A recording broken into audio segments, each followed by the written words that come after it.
All right, let's dive right into this really chilling account of a psychological event that all went down in the last place you'd ever expect, a quiet exam hall.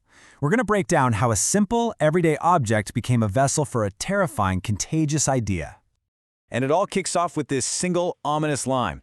Now, this isn't just a random description, it's a declaration. It's the moment an ordinary pen stops being just a pen and becomes the focal point of this creeping psychological dread. Okay, so picture this. The absolute, dead silent atmosphere of a government school exam hall. You know the vibe. The air is thick, not with fear, but with just pure concentration. Students are totally zoned in on their final papers. It's the perfect, most unsuspecting place for something to go completely, horribly wrong. So our story zooms in on one student, a kid named Rahul. He's writing away just like everybody else. But then, something's off. A single drop of ink falls from his pen, but it's too dark, way too thick. It's this first subtle little sign that the normal rules are starting to bend. And then, boom, the first real intrusion. It appears in his own handwriting, but it is not his thought. A single word materializes on the page: sign. This is it. This is the entity's first direct command, its first real attempt to reach out and demand something from our world.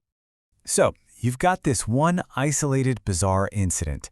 How in the world does that explode into a full-blown mass disturbance? Well, because this isn't just about one student anymore. Oh no, this thing is about to spread like a virus of the mind.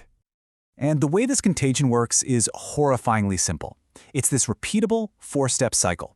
The pen gets passed, the ink leaks, the command gets more aggressive, it goes from a suggestion to an order, and just like that, the curse finds its next victim. It's brutally efficient and it's incredibly fast.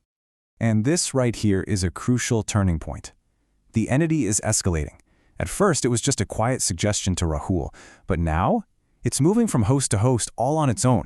It's building momentum, it's gaining power with every single student it touches. And the infection just tears through the hall. We're way beyond words on a page now. The entity's influence is physically manifesting. You have students scratching themselves, breaking out into uncontrollable crying, and even the invigilator just stops, mid-shout. The ink itself seems alive, crawling across desks, forming words of consent all on its own. It's chaos. So, just as the chaos is hitting its absolute peak, the perspective shifts. We're introduced to a former security officer named Karthik. Now, he's watching the news reports, but unlike everyone else who just sees mass hysteria, he sees a pattern. He recognizes this. He knows what's really going on. And his conclusion is absolutely terrifying. This isn't some simple ghost story. This is an intelligent entity, a consciousness with a goal. And it has evolved. It's figured out how to infect not just one person, but a whole crowd all at once. It has weaponized the idea of agreement. Which brings us to the central mystery of this whole thing, doesn't it? We've seen what the pen does, but what is it? What is the true nature of this object that's causing so much unbelievable destruction? Well, the answer is just awful. The pen isn't just haunted, it's a vessel.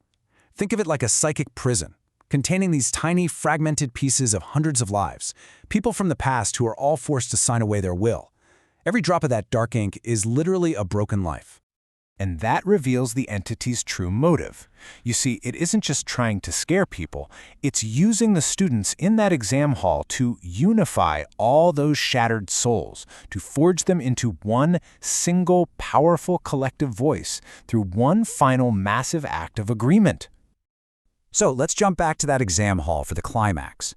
The students are completely gone now, totally under the entity's control. They are literally seconds away from giving this monstrous collective being exactly what it wants, their total universal consent. This is the moment of complete surrender. As one, they all rise to their feet, and they speak the words that will seal the deal, that will hand the entity its ultimate victory. We sign. The psychic pressure is so intense the walls of the school actually start to crack.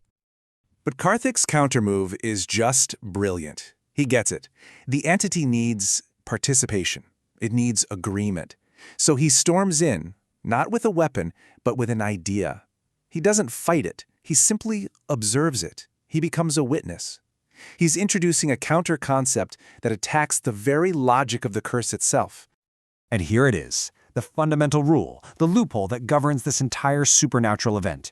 The entity's power is built on getting consent. So by signing his own name but adding the word witness, Karthik basically declares himself a non-participant. He actively withholds his consent, and that one single act of refusal is enough to void the entire contract.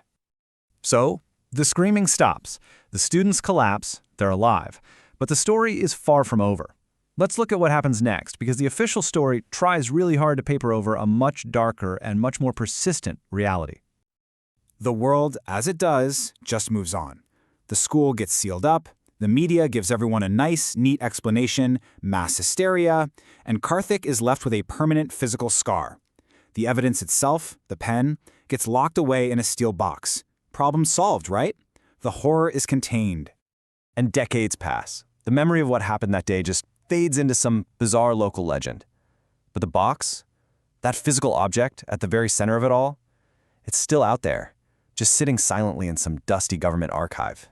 Until, of course, one day, some poor, unsuspecting clerk finally opens it, and inside, there's no pen. The physical object, the thing that was supposed to be the source of all this horror, has just dissolved. There's nothing left but a dark stain.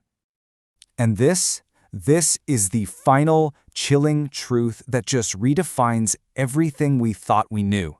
Because the source of the curse, the reason for all that terror, was never, ever limited to that one single physical pen. It was an idea, a concept, a psychic virus of forced agreement that can attach itself to any object that fits the description: a pen, a stylus, even a keyboard. Locking one away did absolutely nothing, because the curse itself was never really contained. It was always free. Which leaves us with a final and deeply unsettling question. We saw that an idea can be fought with another idea, witnessing versus signing.